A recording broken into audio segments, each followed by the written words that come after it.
श्रीमद् भागवत महापुराण में भगवान श्री कृष्ण के ऐश्वर्य की महिमा बताते हुए श्री सुखदेव जी महाराज राजा परीक्षित को वरुण के मान मर्दन की कथा सुनाते हैं। श्री सुखदेव जी महाराज कहते हैं, एकादश्याम निराहारः समभ्यर्च्य जनार्दनम स्नातुम नंदस्तु कालिंद्या द्वादश्याम जलमाविशत्।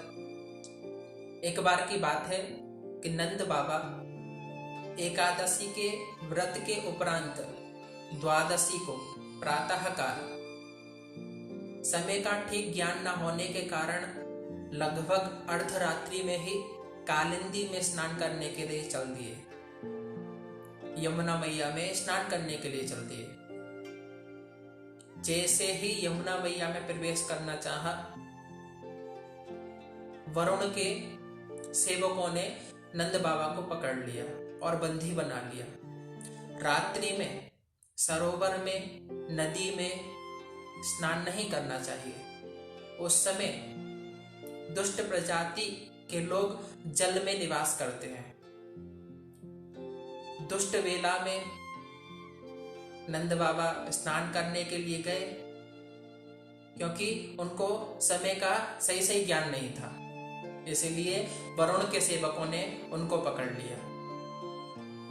जब प्रातः काल हुआ तब गांव में खलबली मच गई। सभी ग्वाल बाल कृष्ण बलराम कालिंदी के तट पर आए। सभी ने देखा कि डंडी और लोटा तो वहीं पर है, लेकिन नंद बाबा कहीं पर भी दिखाई नहीं दे रहे हैं। ग्वाल बाल बोले, डूबे भी नहीं है लेकिन अदृश्य है। कोई ग्वाल बाल बोला कि जो रात्रि में यमुना मैया में स्नान करता है उसको वरुण के सेवक बंदी बना लेते हैं। भगवान श्री कृष्ण बोले, अगर ऐसा है तो मैं अपने बाबा को जरूर लेकर आऊंगा। भगवान श्री कृष्ण अपना ऐश्वर्य दिखाते हुए क्षण भर में वरुण लोक पहुंच गए।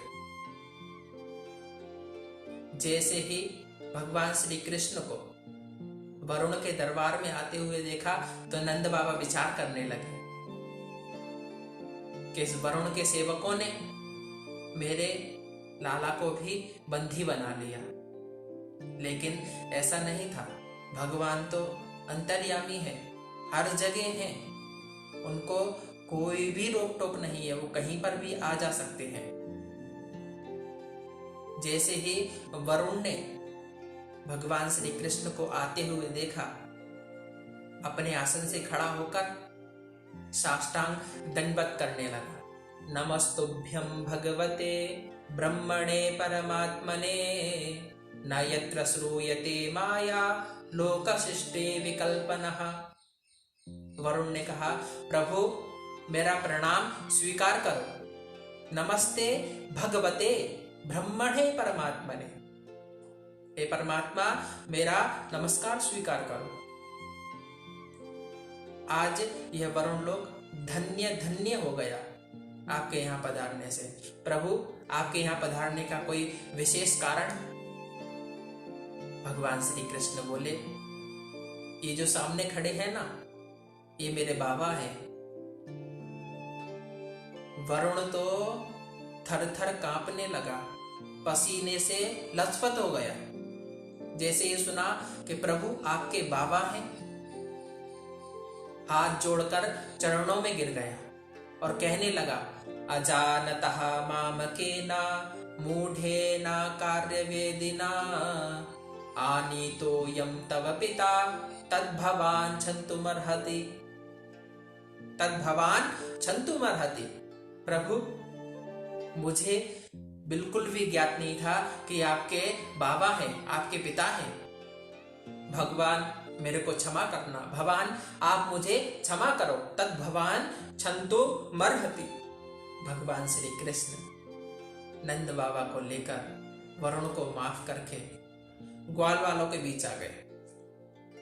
जब ग्वाल वालों ने ऐसा देखा कि श्री कृष्ण वरुण लोक से नंद बाबा को लेकर आ गए, जहां से किसी को वापस लाना संभव ही नहीं है। तुच्छ मनुष्य, साधारण मनुष्य, कोई भी वरुण लोक पहली बात तो जा ही नहीं सकता।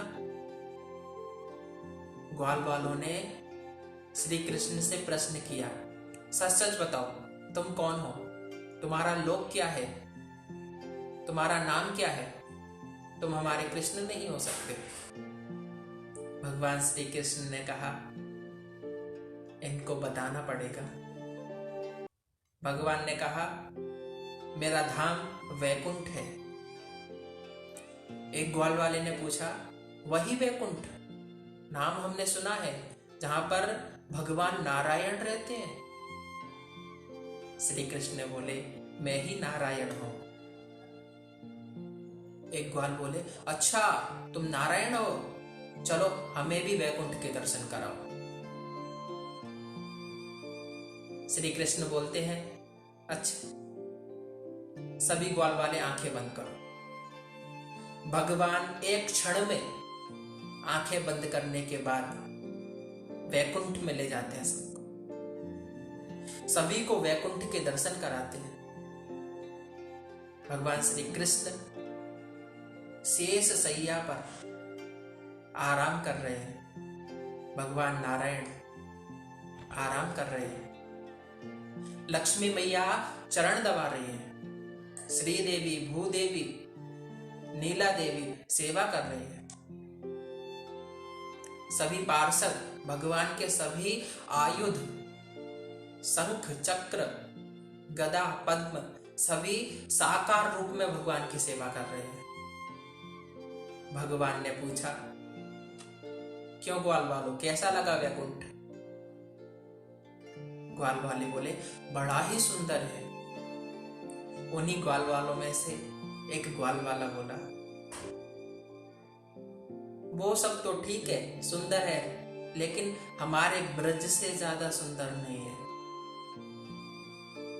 यहाँ पर तो कोई ना कोई रोकता रहता है, ये मत करो, ये करो, यहाँ मत भागो, ये करो, दौड़ो मत, ये मत खाओ, तेज मत बोलो, शांत रहो। हमारे ब्रज में तो कोई रोकने वाला ही नहीं है, जहां मन आए वहां जाओ।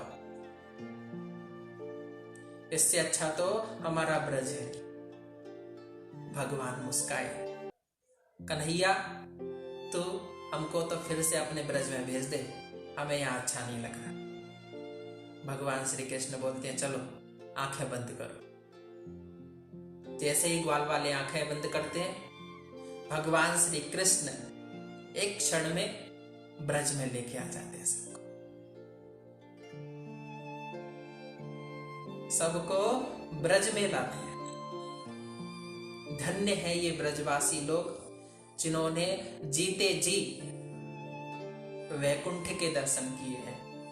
किसी ने प्रश्न किया कि वैकुंठ जाने से तो वापस नहीं आते, तो ये ब्रजवासी वापस कैसे आ गए?